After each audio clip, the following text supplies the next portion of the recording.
अखंड ज्योति जुलाई 2021। विशिष्ट सामयिक चिंतन।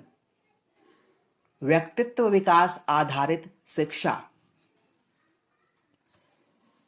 स्वतंत्रता संग्राम के दिनों से लेकर आज तक, जब भारत को आजादी अर्जित किए कई दशक गुजर चुके हैं, इस अवधि में भारतीय शिक्षा व्यवस्था चुनौतियों के एक महत्वपूर्ण दौर से गुजर चुकी है। इस दौरान अनेक नूतन समस्याओं का सामना भी भारतीय शिक्षा प्रणाली को करना पड़ा, जिनमें से अनेक समस्याओं का सफल समाधान भी समय रहते संभव हो सका।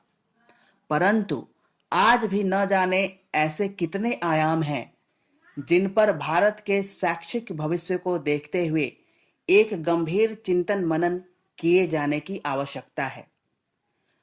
परतंत्रता के दिनों में भारत की शिक्षा प्रणाली वह थी जो हम पर एक औपनिवेशिक उद्देश्य को सिद्ध करने के भाव से थोपी गई थी। न तो उसका संबंध भारतीय सांस्कृतिक विरासत से था और न ही उसके उद्देश्य भारतीय जनहित में थे। आजादी मिलने के साथ साथ बहुत सी सामाजिक समस्याएं भी भारत को विरासत में मिली, जिनका स्पष्ट प्रभाव शिक्षा व्यवस्था के ऊपर देखा जा सकता था। अर्थव्यवस्था चरमरा रही थी, एक बड़ा तबका पूर्णतया निरक्षर था और गरीबी व सामाजिक कुरीतियां सर्वत्र व्याप्त थीं। इन सभी चुनौतियों का सामना करते करते भारत के सामने उद्देश्य यह था कि सभी को शिक्षित कर सकने वाली शैक्षणिक व्यवस्था बनाई जा सके। उस समय भारत के शिक्षाविदों के सम्मुख यह लक्ष्य था कि वे एक ऐसी व्यवस्था की स्थापना करें कि वह जन सामान्य को शिक्षित बनाने के साथ साथ सुसंस्कारी भी बना सके। यह एक महत्वपूर्ण आवश्यकता थी कि शिक्षा लौकिक विकास के साथ सांस्कृतिक धरोहर को भी अक्षुण्ण रख सके।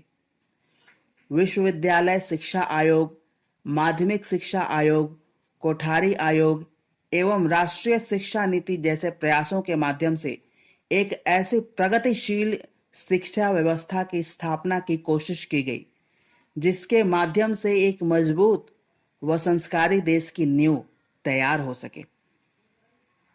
दुर्भाग्य मात्र इतना ही रहा कि इन सारे प्रयासों का उद्देश्य मात्र लौकिक विकास तक ही सीमित रह गया एवं उनके माध्यम से विद्यार्थियों एवं भविष्य के नागरिकों में राष्ट्रीय चरित्र के निर्माण के प्रयास पर कोई बल नहीं दिया गया।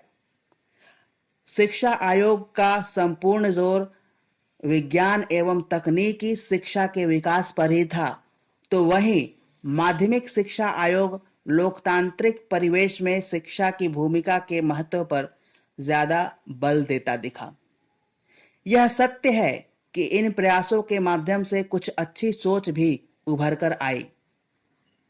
जैसे कोठारी आयोग ने बच्चों के विकास में समाज उपयोगी उत्पादक कार्यों को शामिल करने की अनुशंसा की, तो वहीं राष्ट्रीय शिक्षा नीति ने भी सभी के लिए शिक्षा तथा ऑपरेशन ब्लैक बोर्ड जैसे सार्थक प्रयास किए।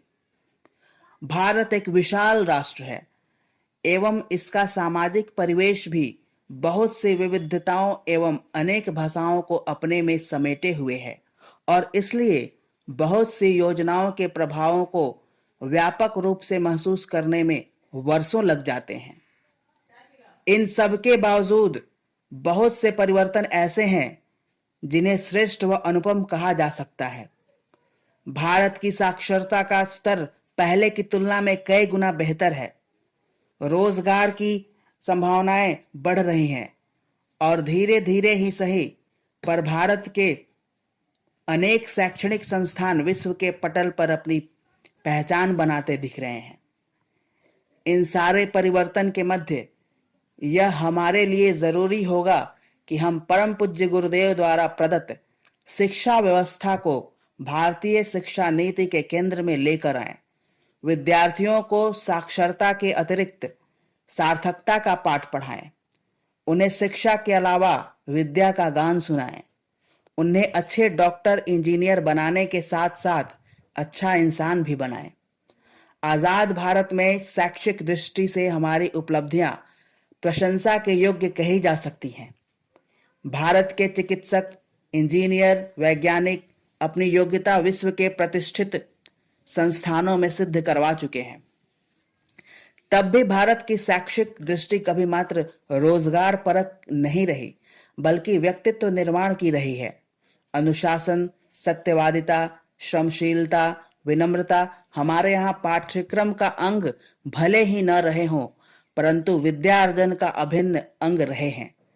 आज उसी चिंतन को पुनः भारतीय शिक्षा का आधार बनाने की जरूरत है, ताकि देश को श्रेष्ठ एवं समुन्नत नागरिक सदा मिल सकें।